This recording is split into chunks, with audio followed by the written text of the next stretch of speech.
공익 유치원. 교관님, 제가 저 패급이라고 했어요. 이 보내주신 사연이고요. 안녕하세요, 효선님. 유튜브 잘 보고 있습니다. 항상 보기만 하다가 제가 겪은 일을 한번 들려드리고 싶어서 제보하게 되었습니다. 저는 허리 디스크 수술을 받아 신검을 2번을 받고 4급 판정을 받은 사회복무요원 출신입니다. 그렇게 판정을 받고 근무지에서 선 복무를 하다가 중간에 기초군사훈련을 받기 위해서 훈련소에 입소하게 되었습니다. 코로나의 심각성이 당시에 하루 수백 명이 나올 정도로 아주 심각했습니다. 그렇게 PCR 검사를 하고 훈련병들은 예비군 훈련장에서 약 2주간의 격리를 하며 기본적인 훈련을 받고 7일간 제대로 된 군사훈련을 받기 위해 본래 사단으로 들어가게 되었습니다. 7일이면 충분하나?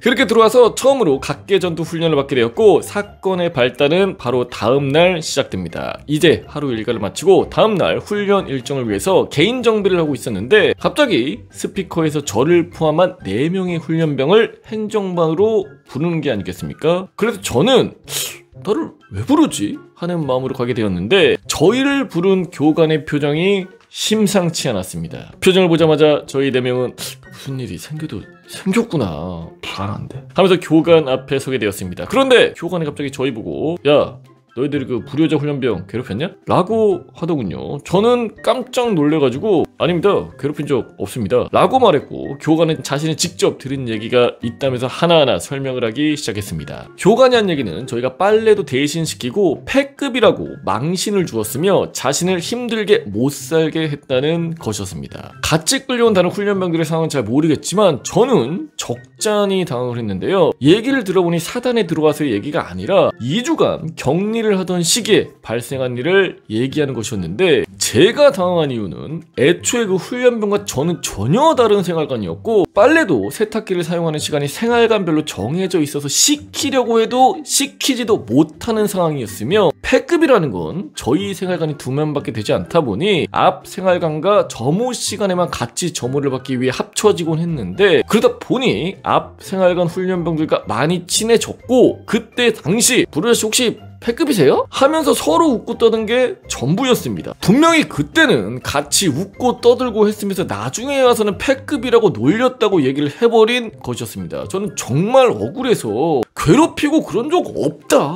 얘기를 하며 하소연을 해도 교관은 들은 채도 하지 않고 종이 한 장을 주더니 생활관으로 가서 경위서를 써오라고 하더군요. 와, 그때 처음으로 드는 생각이 이러다가 진짜 훈련병 최초로 전례 없는 군기교육대를 가는 거 아닌가 라는 생각까지 들었습니다. 정말 오만 가지 생각이 들면서 경위서를 작성하는데 솔직히 말해서 쓸 게 없었습니다. 2주간 격리를 할 때도 생활관이 나눠져 있었고 사단으로 들어와서 조차도 나눠져서 마주칠 일이 없었기 때문이었습니다. 왜 이런 일이 일어난 거지? 라는 생각을 하면서 차근차근 억지로 하나씩 적기 시작했고 저를 포함한 4명은 새벽 시간까지 행정반에서 경위서를 쓰며 대기를 하다가 겨우 잠에 들 수 있었습니다. 일단 저로서는 정말 억울했지만 얘기를 들으려고 하지도 않은 교관의 모습에 일단 사과를 해야지 이 상황을 빨리 벗어날 수 있겠다라는 생각에 다음날 사격 훈련을 마치고 점심 식사 시간을 가졌던 시간에 그 훈련병에게 마지못해 사과를 하였습니다. 패급이라고 놀려서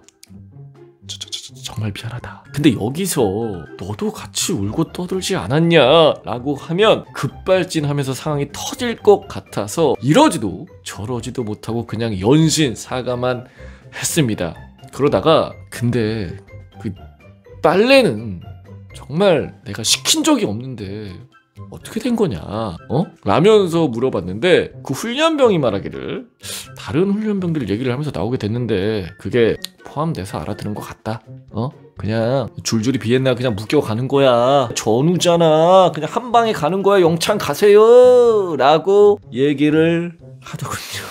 진짜 그 말을 듣는 순간 억울해서 눈물이 터질 뻔한 걸 겨우 참고 알겠다고 하고 얘기를 끝냈습니다. 결론적으로는 4명 모두 사과를 하게 되었고 해당 훈련병이 교관 선생님에게 사과를 받았다고 얘기를 한 후에야 저희는 무사히 훈련을 마칠 수가 있게 되었습니다. 마지막까지 보복을 할 거라고 생각했는지 같은 생활관 버스를 타야 하는데 따로 교관 차량을 타고 갔다고 하더군요. 지금쯤 유치원 졸업하고 초등학교는 갔을까요? 정말 현역병에 비하면 저의 군대 생활은 짧디 짧았지만 저로서는 정말 스펙타클한 훈련소 생활을 한 게 아닌가 하는 생각을 했습니다. 그 훈련병에 이걸 본다면 이 얘기를 해주고 싶네요. 덕분에 인생썰 하나 생겼다. 뭐 이렇게 유치해서 뭐 서로 뭐 장난도 못 쳐? 그냥 이런저런 장난도 할 수 있는 건데 만약에 동기들이 이렇게 물어봐. 자솔씨 패급이세요? 무슨 소리야? 좀 개패급입니다. 그냥 이렇게 여유있게 받아치세요. 아무튼 다들 힘들게 왔으니까 친하게 좀 지내면서 훈련소 생활 마치길 바라겠습니다. 콩! 이!